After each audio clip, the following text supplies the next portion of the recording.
Hey gamers, it's your boy Jacob, and I've come to you with a video for the first time, going over my Temur deck that I have created. So, by me. So, the first thing I really want to go over with the deck is... Actually, hold on. Hi, my name is Jacob. I was the one who originally, with inspiration from Island Goes Sam and CTF Sock, made the Temur Rec deck in Standard. So, before the upcoming set release and the next qualifier weekend, I wanted to do a quick talk discussing how to play the deck, what went into creating the deck, and also how to beat it. So, let's start off with just going over the deck itself. Also, I like to call it Nissa gets her nails done because all the other names are really boring and bad.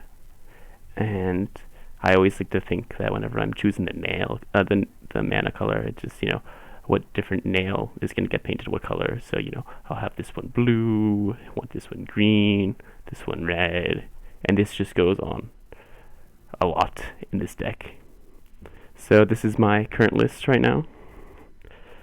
And the way that the deck works is that it's built around the Streets of New Capenna sack lands and the interaction with Aftermath Analyst.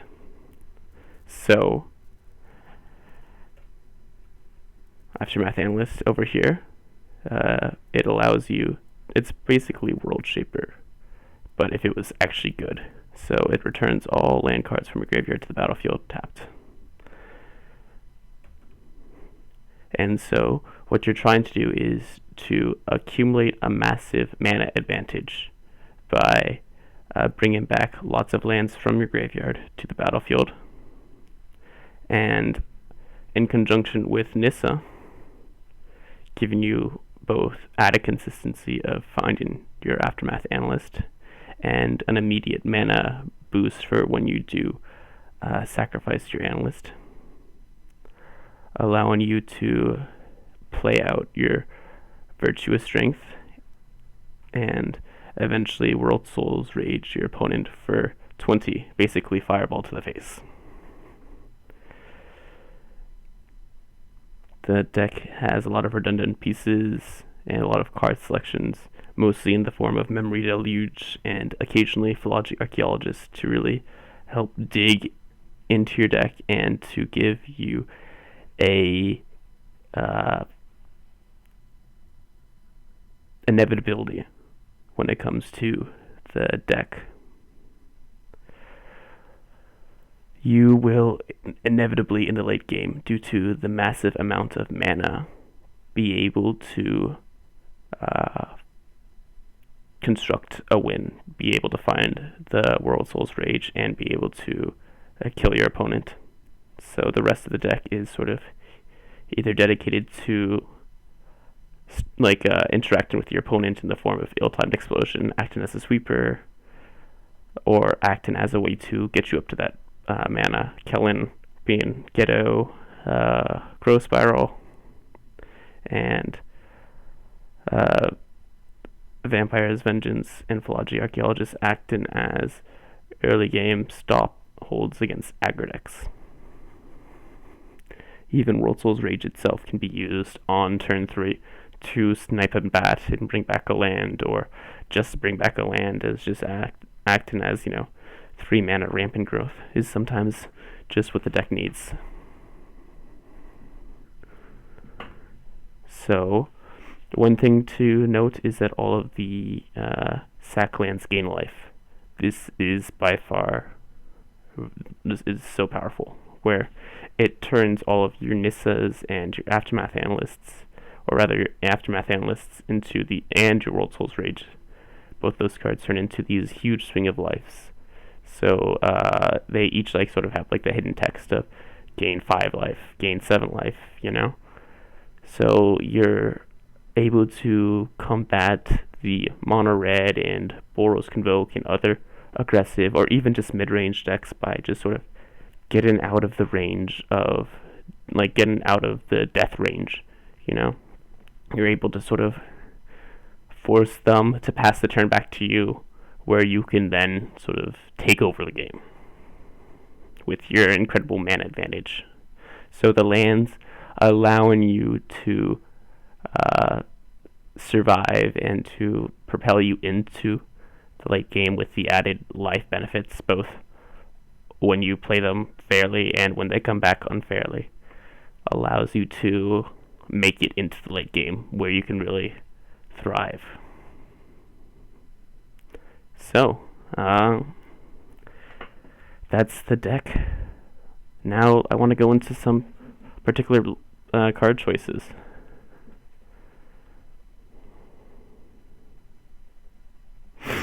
So, the deck, let's start off by going over the core of the deck, which is, in part, the 30 lands.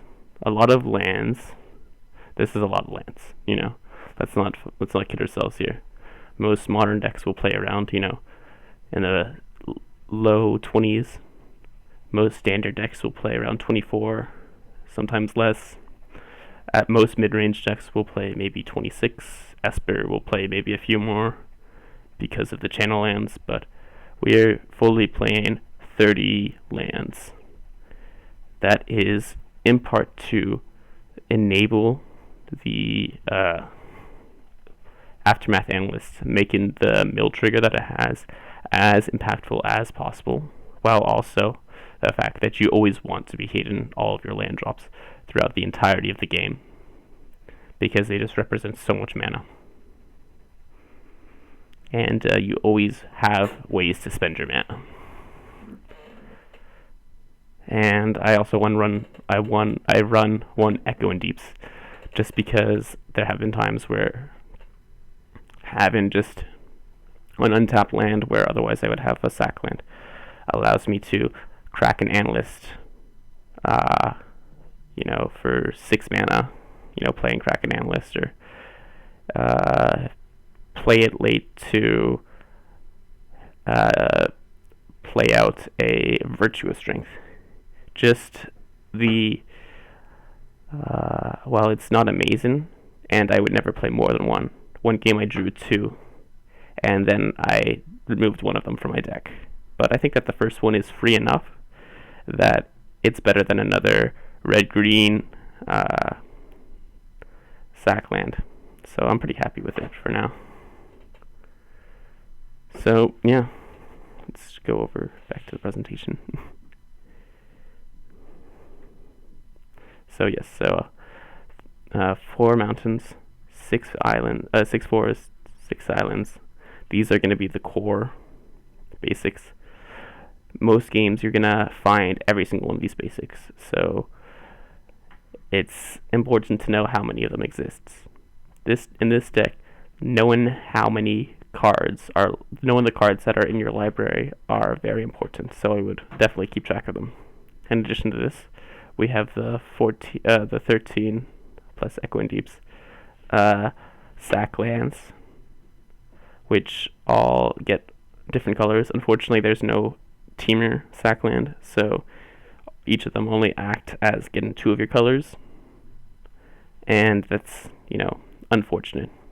I would kill for a Temur sack land, but it's not what we have, so we make do with what we have, and it's powerful enough that we don't really need one. Some important characteristics when it comes to the lands is I always will get blue-green as the first 2 colors. That's for Kellen. I will never play or fetch out red on turn 1, because that turns off me either playing Kellen from hand or top decking it. So always try to get these 2 colors first, as they cast all of your 2-drops. Green-blue will cast every single one of your 2-drops. Then turn 3, I like to get red. Then by turn 4, I like to get a second blue. So by turn 4, I want 1 red, 1 green, 2 blue, so that way I can cast Memory Deluge. This is important, as I find that there's a lot of decision points within the deck, and it's not always easy to tell what decision point you messed up at and caused you to lose the game. So by having this sort of outline of what lands do I need when, if you adhere to getting green blue early,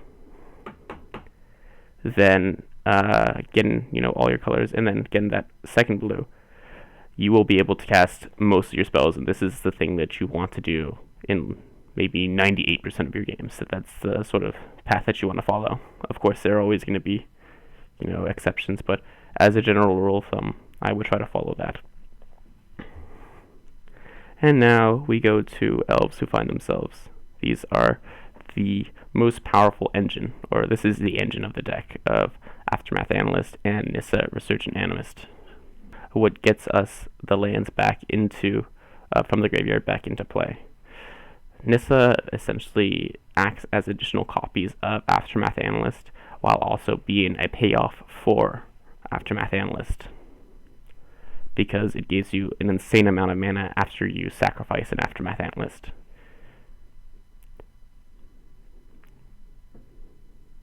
The mill trigger on Aftermath Analyst makes it really good to just play early, even if it dies to removal. The fact that it had an ETB effect makes it just not terrible when it dies.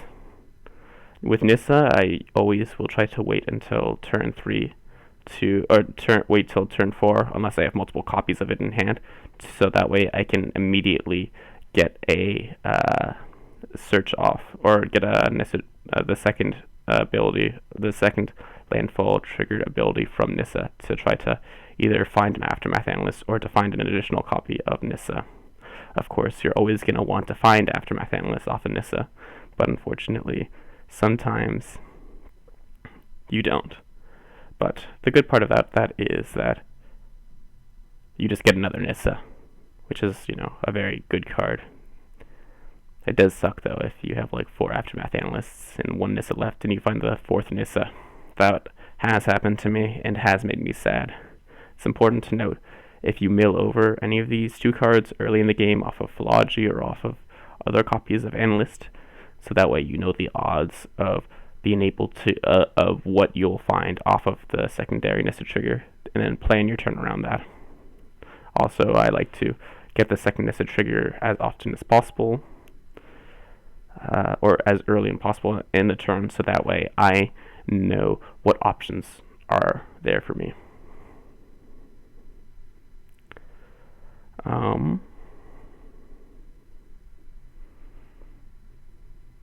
Yeah, these are the most powerful cards in the deck and what the deck is built around. I was playing additional copies of Aftermath Analyst effect in the form of Splendid Reclamation, but I found that it wasn't as good, because, as I'll get to later, it was both a bad top deck in most points in the game, and it didn't feel itself, so it needed other things to do it. The thing about Aftermath Analyst is that it entering the battlefield in mill in 3 is just so nice, so that even if it does get hit by like a go for the by a cut down or something like that, it has set you up for a future Analyst turn. And of course, Nissa is slaying over there, making all the mana, painting all of her nails. Yeah, slay. So now we go on to World Soul's Rage. This is the win con of the deck. You really only play 4 actual win cons in the main deck, unless if you count the beats from Nissa and Aftermath Analyst. So the deck is inherently weak to Stone Brain effects and other ways to remove this. But basically, it's a really good fireball in all stages of the game. X equals 1, X equals 2 is really great on turn 3 and turn 4 of just accelerating your mana. World Soul's Rage with Nissa out can act as a ritual early in the game.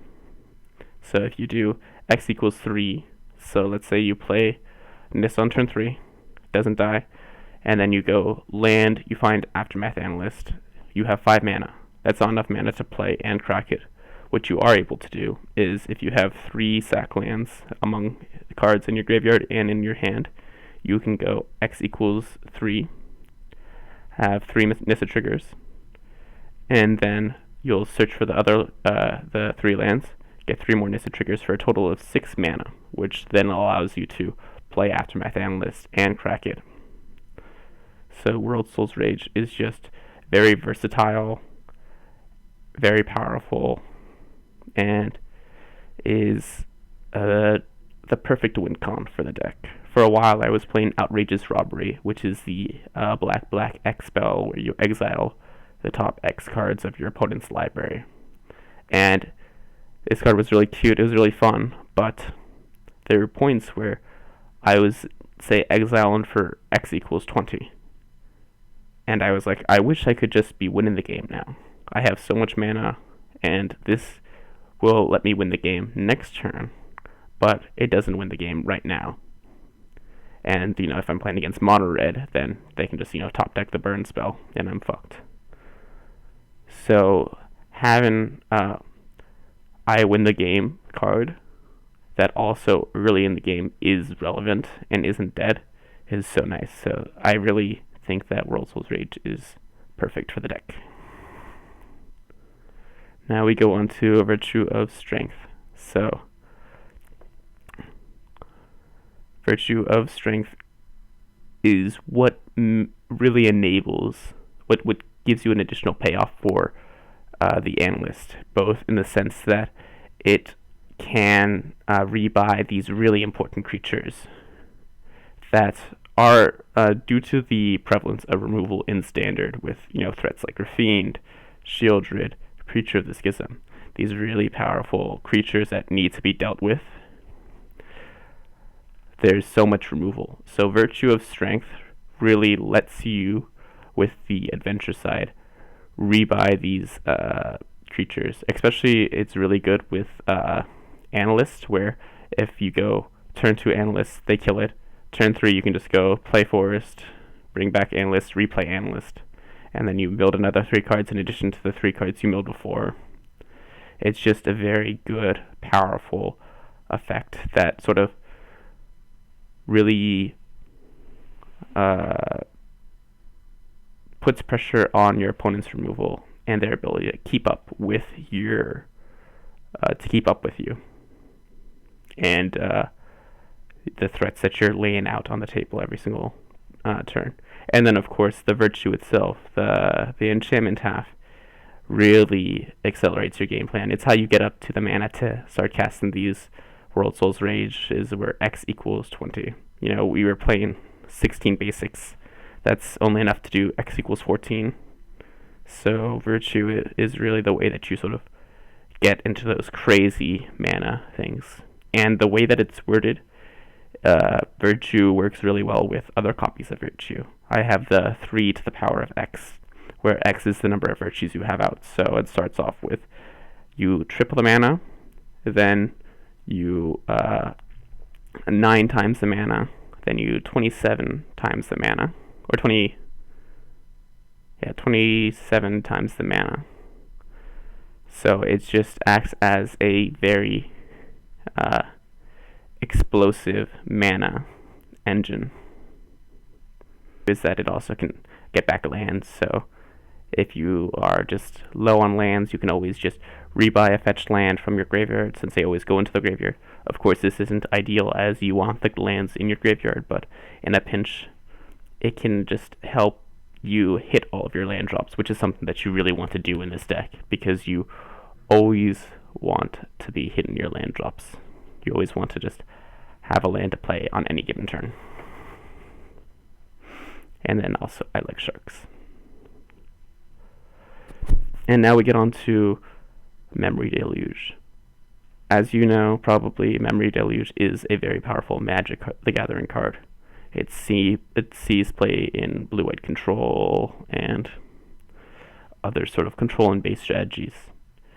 Our deck uses Memory Deluge so much better than those decks, because the flashback is far more relevant, where we are milling cards with Aftermath Analyst, So if we ever mill over a memory deluge, we essentially draw the flashback half of it.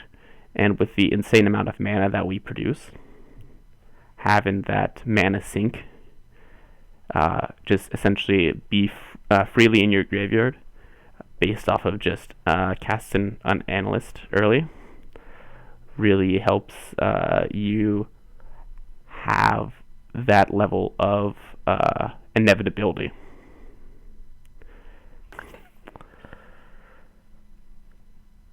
Memory Deluge is just a really good card to cast on for to sort of help you set up a Nissa turn, looking for a Nissa, looking for an Aftermath Analyst, sort of helping you find early the pieces that you're missing. And then also, since you play 4 copies of it, even if when you have just like so much mana off of a Virtue, or even 2 Virtues, having 4 copies of this card in your deck really helps you put together, or gives you the inevitability to where other mid-range decks aren't able to beat you, because you just have so many looks and so many and just such a good card advantage and card selection tool. Even when you're just looking for a World Soul's Rage to end the game, the fact that you have 4 Memory Deluges allows you to sort of, even if you can't find the actual World Soul's Rage, most likely you'll find additional copies of Memory Deluge, which you can then use to dig even deeper into your library to find the last copies of World Soul's Rage to win the game. Also, unlike in blue-white control, there isn't as much of a card investment to get to the mana that lets you flashback Memory Deluge. So you don't have to spend as many cards. I'm going to go talk about this later, but you don't have to invest as many cards into your mana base that other more traditional decks require you to do. So it's an added benefit. That's another reason why Memory Deluge is just so good in this deck. I would never play any less than 4 Memory Deluge. And here we have our sweeper of choice. The sweeper that I would choose to put in this deck would be Pyroclasm, or a Pyroclasm that hits flyers. But unfortunately, the closest thing we have to that is Vampire's Vengeance. And so the board wipe of choice is Ill-Timed Explosion. So the secret text of this card is just 4 mana divination. I can't tell you the amount of times that I've seen people discard cards for no real reason. Sometimes it is just necessary to discard 2 lands just to get them into the graveyard for an even more powerful Analyst turn if you don't need the board wipe. But Ill-Timed Explosion really is the perfect sweeper for this deck, because it gives you flexibility, whether you want to just have an actual Pyroclasm 2 damage to all creatures, which keeps your Aftermath Analyst and your Nissa still alive and your Floggy still alive, or it can be Storm's Wrath, or it can be deal 7, kill Natraxa, kill, really kill everything, kill a really large, Champion of the Perished. The flexibility of Ill-Timed Explosion is very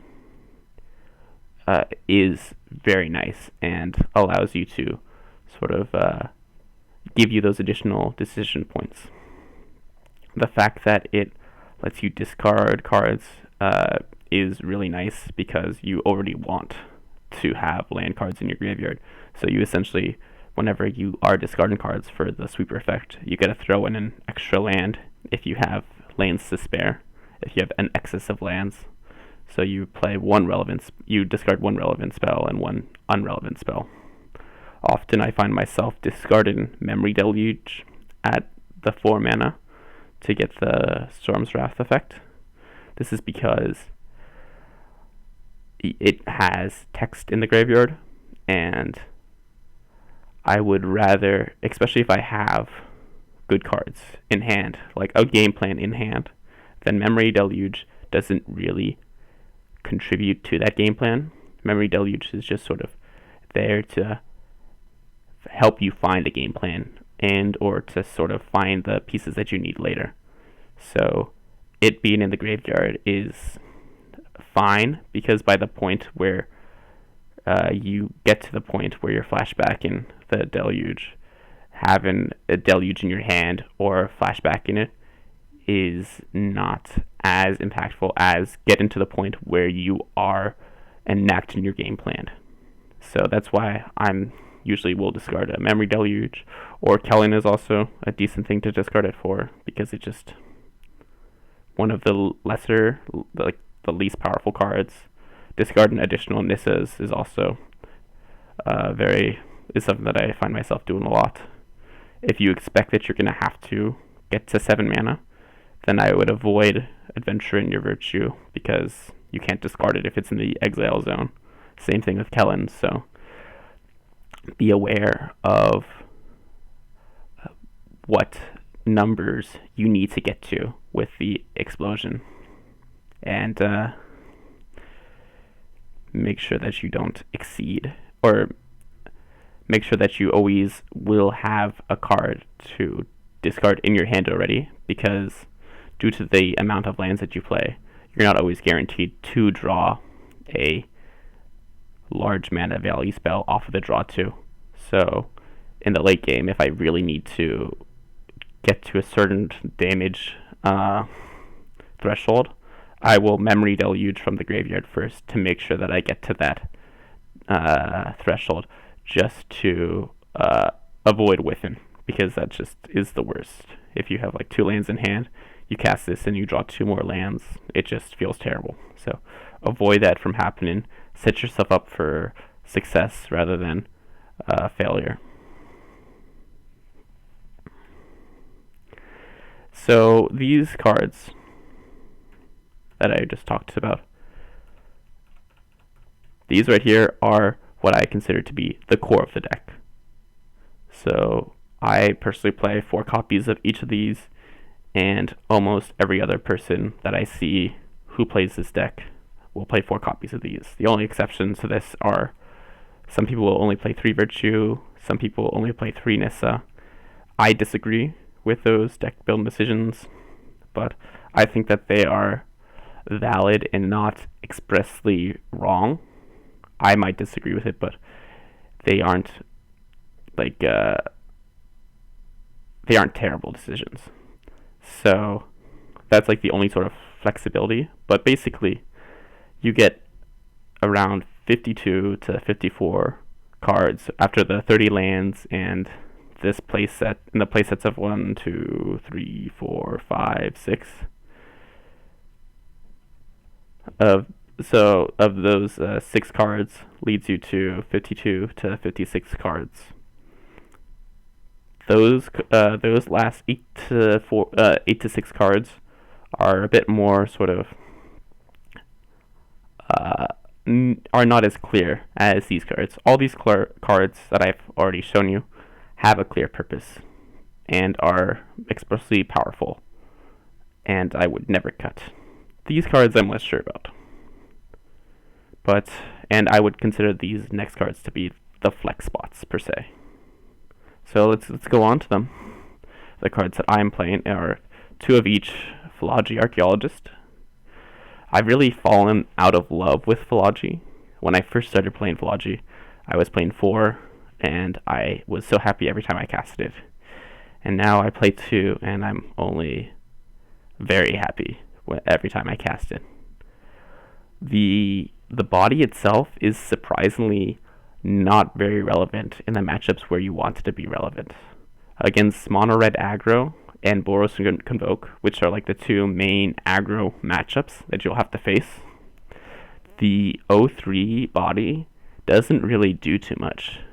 In a format like Modern, Esper Gorios will play Philology Archaeologist, and it's much better in that format because of how because of the power level of the cards. So there's a lot of very good, powerful 1 mana removal. And using 1 mana or any sort of removal on Philology is just generally bad because you're going down on cards. Because assuming that the Philology hits the card when it enters the battlefield. So that's generally not very good. But with mono red aggro, they play cards like Monstrous Rage, or just play prowess creatures, which can sort of outscale archaeologists at certain points in time pretty easily with minimal investment. So it's honestly not even that good in that matchup, where you would think it would be very good, where an 0-3 body, against mono red aggro would be good. It doesn't play up to that point. And against Boros Convoke, the deck just goes so wide that a single blocker isn't really that impactful. And so, for that reason, I've slowly started to fall out of love with Archaeologist. Obviously the reason why we play it is the enter the battlefield effect. The mill 3 and return a non-creature, non-land card is very powerful. You have a relatively reasonable chance to whiff, maybe like around 60 to 70% chance to whiff in my deck. But I don't really consider hidden 3 lands to be a whiff. But it does have a fail rate, which is more than which it will happen a fair amount of the time. And why I only play 2 of them. Going on to the next one, we have Kellen. Kellen is off-brand Growth Spiral. It's definitely not Growth Spiral. Growth Spiral would be definitely a card I would play over any of these cards listed. So we have to play with Kellen. Kellen is just kind of mid, is the best way to describe him.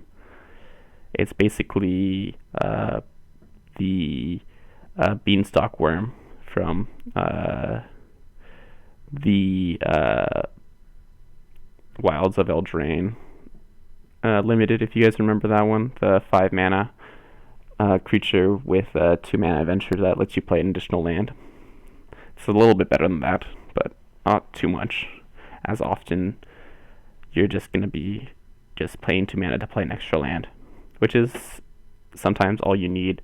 A lot of your plays are at the 4 mana slot.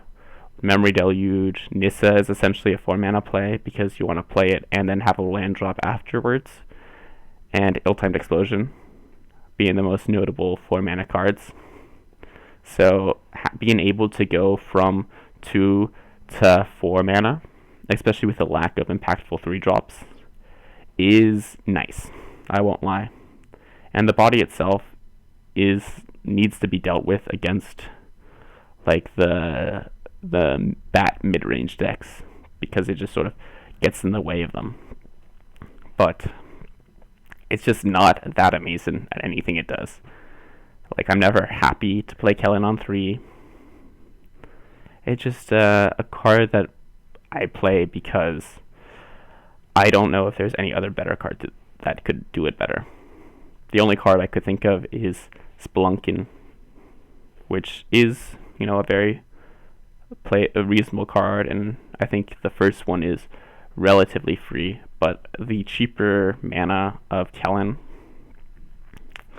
is appealing to me. I haven't done enough testing to really tell if that means that it's the best way to go around building a deck, but for now I'm playing Kellen, and also it has a cowboy hat because of the new set. Last off, we have Vampire's Vengeance. This is just for Convoke and Mono Red.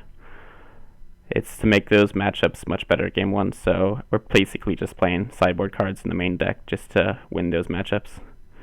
Not to say that they're dead against other decks, it's pretty decent against Temur, but I think that the deck is good enough against the meta as a whole that given 2 spaces to Vampire's Vengeance to really improve those 2 matchups, those challenging matchups, makes sense to me. And now to go on to cards that I have played and have tested and that I'm not playing in my deck. So first off, let's go over Shigeki Sky Turtle.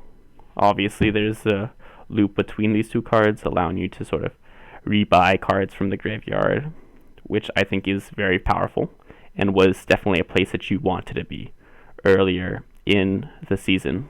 But now that this deck has sort of popped off and is now more widely known, they sort of have gone down in my ranking due to the increase in graveyard hate both in main decks and in sideboards. It's harder to justify having these additional engines that rely on the graveyard when your graveyard is already so is being attacked after sideboard because of the land strategy. So it sort of gets caught in the crossfire. But they are very powerful cards. I have played with them a fair bit, and I think that each one of them is more than reasonable to play. I just think that there are better options that play better around the graveyard hate. Lastly, just some quick mentions to cards. I tried Picklock Prankster for a while, but I found that the fact that it doesn't, because Picklock Prankster hits Kellen, so I thought that was cute, but it does not hit Virtue of Strength. And this really sort of showed me how powerful Virtue of Strength is, because with Philology, you get Virtue of Strength but not Kellen, and Virtue lets the 2-drop dig for additional lands, which is something that I felt like sometimes, it felt a lot harder to keep 2-landers because I didn't have that same sort of ability to let my 2-drop dig for lands. And also, Virtue and piling up Virtues gives you a pretty easy way to close out the game. Multiple Virtues play very well together, so it's pretty easy to sort of end the game with a Virtue in play. Okay, so now we're going to move into a more theoretical analysis of the deck. So, to start off, I want to talk about how Aftermath Analyst, in addition to providing a mana advantage, also is able to provide an insane amount of card advantage. So, unlike most other card games, Magic has the lands sort of be part of the cards that you've drawn. So that inherently makes lands, whenever you play a land, you have to use a card from your hand to do that. So for example, you have to invest 7 cards to cast Memory Deluge as a blue-white control player. And those 7 cards could be cards that could have been cast for less. Like a mono red deck doesn't want to get to 7 lands because it doesn't have the use of that many lands, so it plays less lands than blue-white control. Our deck is built around Aftermath Analyst, so it plays a lot of lands. It plays 30 lands, and that deck building constraint makes it so that we need to play spells that are a lot more impactful than most decks. Whereas, some decks will want to play single target removal or cantrips. Those cards just simply aren't impactful enough. Especially when you're playing 30 lands, so they just don't make sense. Instead, the cards I want to play are cards that either help accelerate my own strategy or are able to interact with my opponent's strategy favorably in a way that gives me enough time to enact my strategy. So, for example, a card that does both of these is Philology Archaeologist, where it mills cards, potentially lands, cantrips, most of the time, or some of the time, and is able to provide a blocker against aggressive decks. Philology does all 3 of these things. Just none of them really that well, which is why I only play 2 of them. Vampire's Vengeance, on the other hand, just tries to stop my opponents, stop them what they're doing. Even though it does have a nice little added upside of the blood and so the rather than having to invest so many cards into the mana, into accelerating our mana, Aftermath Analyst allows us to sort of cheat on the card requirement of have the cheats lets us cheat on the card investment to get the card investment of the mana base. It lets us cheat on that, so we don't actually have to invest the full 16 cards to get to, you know, us having all of our basics out. We only have to spend like one or two Aftermath Analysts after they use their ability, and that'll get us all the lands that we need. So that's a virtual card advantage, and it also translates directly into a mana advantage. So, okay, get that out of the way. Now to go back and circle back about cards being impactful. So, as I was saying before, every card has to be impactful. So that's why cards like because you only are able to run 30 spell slots. Having World Soul's Rage act as like the win con, it makes it so that you don't really have to spend too many cards actually that have to win the game themselves, and instead you just are able to sort of have cards that just supplement your own game plan and that give you added utility and added robustness to that game plan, or that interact with your opponent's game plan in a favorable way that gives you the time to get to the late game sort of inevitability that the deck provides in the way that it's currently built, or the way that I built it. So to talk about inevitability for a second, due to the way that the deck is constructed, it makes sense to build it in a way that focuses on inevitability rather than speed. Because when you win in this deck, the turn you win is not the turn you cast World Soul's Rage X equals 20. The turn that you win is when you have an insane Nissa turn where you gain 20 life and, you know, make 14 mana, cast, you know, Flashback Memory Deluge, cast a Virtuous Strength, you know. That is when you win the game on that turn. There's almost nothing, or swipe the board if that's necessary. There's very little that your opponent can do from that point in the game that will let them win. So building the deck to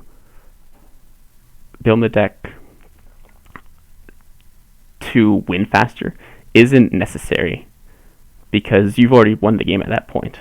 It's just win more. So like going from that point of having that insane mana advantage after the Nissa and gaining a bunch of life, if instead you are casting Galvanic Iteration to make it instantly lethal with World Soul's Rage, isn't necessarily better than just, you know, setting yourself up for a win the next turn.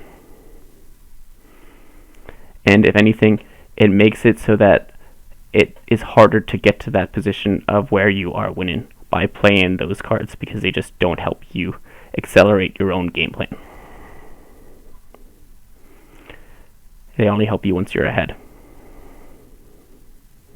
That is a key point. So, especially in Standard, which sort of has a much less powerful card pool as opposed to older formats, where speed can be more appealing, such as like Modern or Pioneer, where what your opponent is doing, given them more time, is more gives you a greater risk of losing the game. You know, like against like Lotus, given Lotus time is not what you want to do.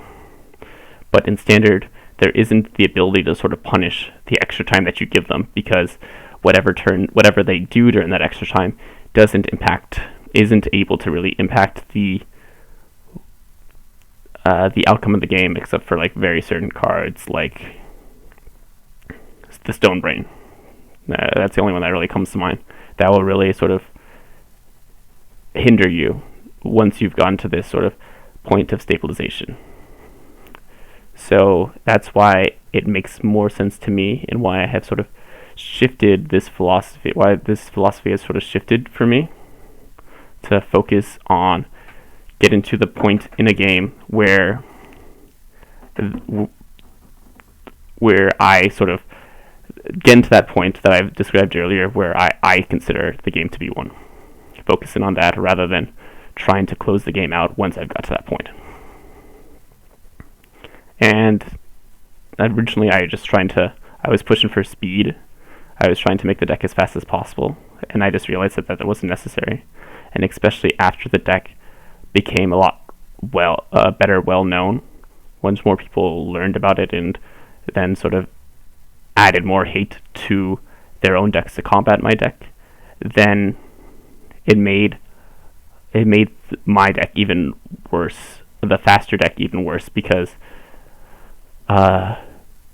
it was weaker to hate, and it was just overall not as strong as the deck is currently right now. And that's something that I learned a lot about. Just because you can win doesn't mean that it makes your deck better. Okay, and now to move on to the standard metagame, as I was alluded to earlier.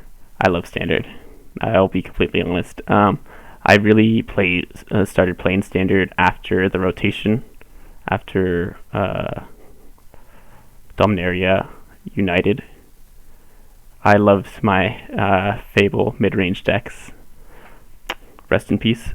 And I just really crushed with those. I loved all the different types.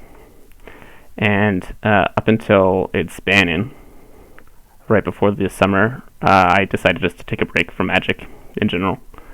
And when I came back, Standard was in a completely different spot than when I had left it. The pool of cards has grown at a pretty crazy rate, and there's just a lot more powerful things to do. Midrange no longer is, in my opinion, the best thing to do in Standard right now because of Domain. Domain sort of negates all other mid-range decks because it just goes over the top and is really hard to interact with. So Domain stands as like the beater of mid-range and everything that doesn't go like really, really fast. And on the other hand, we have Mono Red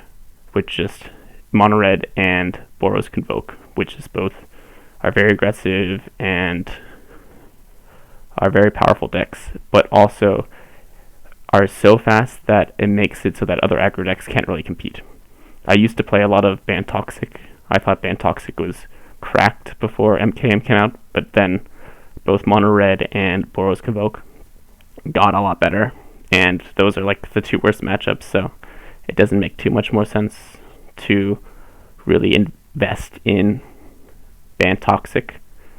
So I wanted to, rather than sort of go under the other mid-range decks of the formats, I wanted to instead go over the top of them. And I think that this Temur deck does that the best, because the ways that it goes over the top are not easily hated out in the main deck, or rather they aren't. There are very few interaction points. Most of the interaction points don't line up very poorly for the ways that the deck can be interacted with are not the same, are not the ways to interact with the Temur deck are with mass land destruction, graveyard hate, and activated ability hate. These are like the three ways, in my opinion. And standard, the way that their interaction suite is removal spells and soft permission, like No More Lies, Make Disappear. These, due to virtue, the green virtue, giving you sort of the ability to rebuy your creatures after they've been hit by removal, sort of negates one of these main ways of interaction, and the insane amount of mana that you're able to produce makes it so that No More Lies and Make Disappear are no longer relevant cards. They can't do anything at a certain stage of the game. So they just don't interact well. And so the Temur deck sort of preyed on that environment. And since then, of course, there's been a big increase in graveyard hate, both in main deck and in sideboards, increase in Tidebinder, increase in Urtai, increase in Elesh Norn, because these are all naturally ways to deal with the deck. But for the period that I had been brewing this deck, it was the perfect way to take on the metagame, as it just sort of went so above blue-white control and domain, while still having the ability to win against aggro decks, like Mono Red and Convoke, due to the large amounts of life gain from the sack lands. Now I'm just going to go on to, as I spoke a little bit about it before, how to beat the deck. So I've lost a lot with this deck, so I'm pretty much an expert about how to beat the deck itself. What I find is the best way to beat it is the cards that you see on screen right here. And of them, I prefer cards that are proactive as opposed to reactive. So for example, I think Soulgrind Lantern and Unlicensed Hearst and Elesh Norn are all proactive ways, whereas you can drop them and they have an immediate impact or force your opponent to play in a very specific way, unless they are dealt with, as opposed to Tidebinder and Urtai, which are more reactive, which requires you to leave open mana. I don't like these as much, despite them being very powerful effects, because it's easier for the Temur player to play around these effects than it is for them to play around an Elesh Norn, where you just have to kill the Elesh Norn or you lose. So for that reason, I like the more proactive answers rather than the reactive ones.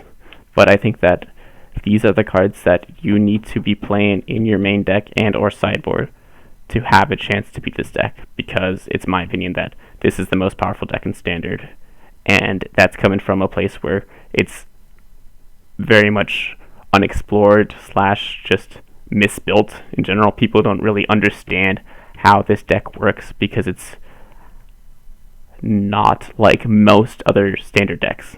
So it's just coming from a really and even with all that, it's putting up a lot of results, and people are doing really well with it. I've done really well with it. I've seen people on Twitter doing really well with it. So it's clear that the deck is this powerful, and you need to be playing these cards or you will just lose. It's simple as that.